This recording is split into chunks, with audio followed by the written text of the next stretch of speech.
Patricia, thanks for joining the show. Thank you for having me. That so? We are going to be talking about the misconceptions and the myths around financial literacy around the world. Okay. And you're an excellent guest because you live, you breathe these types of things every day. And so we'll just kick right off into it. I mean, one of the first things that come to mind is, people dealing with money on a day-to-day basis, they think they have financial literacy skills, right? But statistics show that only 1 out of every 3 people around the world actually has financial literacy skills. What do you think perpetuates that myth that because I handle money, I have some sort of financial literacy skills, or I'm able to manage money just by simply being with it? Why do you think people think that or believe that?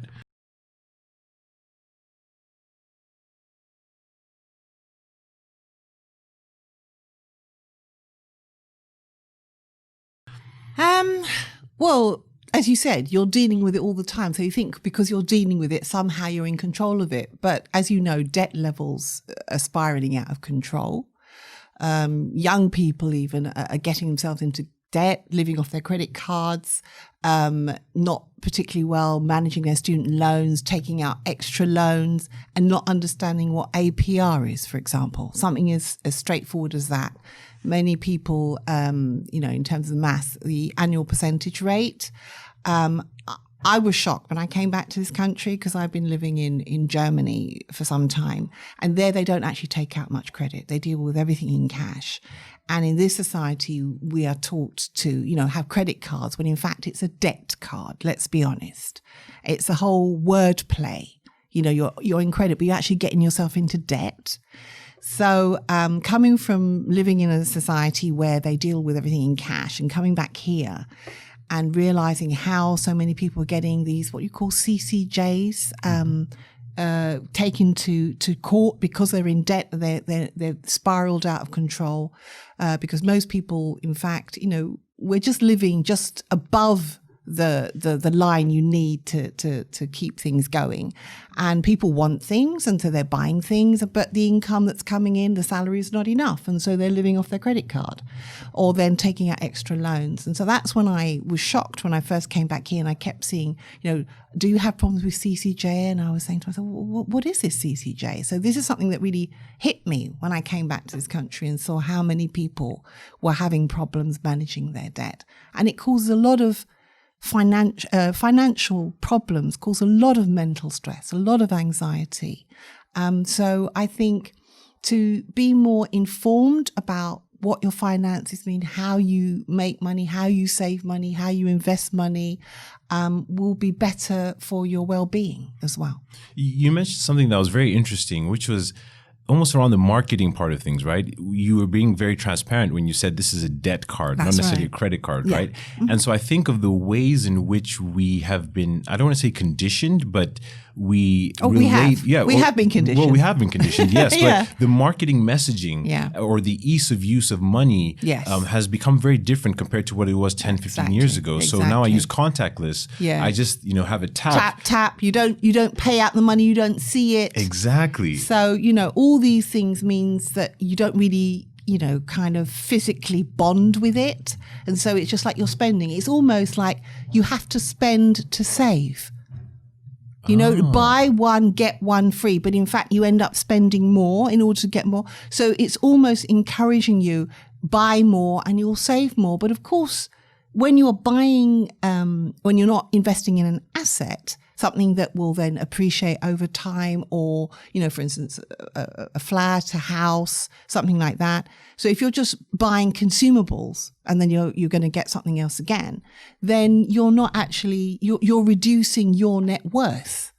Yeah. By just spending on clothes and things that will go out of fashion, you get something else again. So, there is a lot of conditioning around money. And that's something, it's not something that I've had to learn late in life. I think particularly, I come from an academic background, educationalist. And, the idea was you go to school, you do well, you get good grades, you get a good job and you earn money. That's not the case anymore. That's not the case. You have people who've gone to school, put their nose down, got good grades, and they're still not working.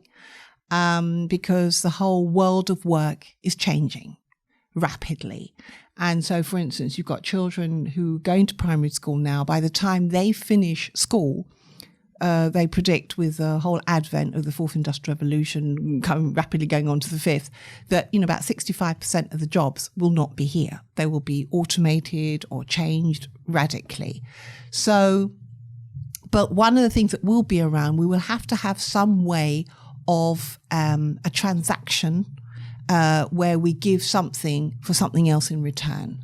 And if we're not bartering, eggs for consultancy or, a hairdo for clothes. Some people are doing that, by the way. Some people are actually going back to bartering. But in the meantime, we'll have, whether it's cryptocurrency or whatever it is, we will have some sense of a money transaction.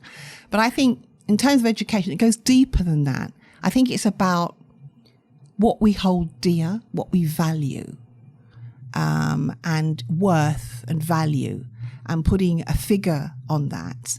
So, for instance, why I'm saying that is, for instance, women in particular, we have gender inequality, pay gaps. Women, got the same qualifications as men, doing the same work as men, and yet in this 21st century, we have massive pay gaps between women and men, and they're doing exactly the same work, have come through the same system. So what is that about?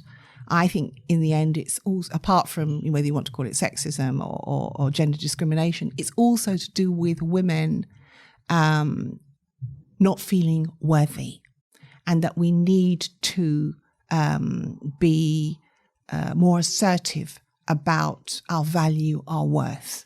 And so, for instance, that recent thing on the BBC where that woman was being paid, £400 a thing, and the other one was paying £3,000. I mean, what is that about? And everybody was okay with it until she raised it. So, it's this whole wealth notion, money notion. It's something I think we need to unpack, and we need to unpack it with young people in schools.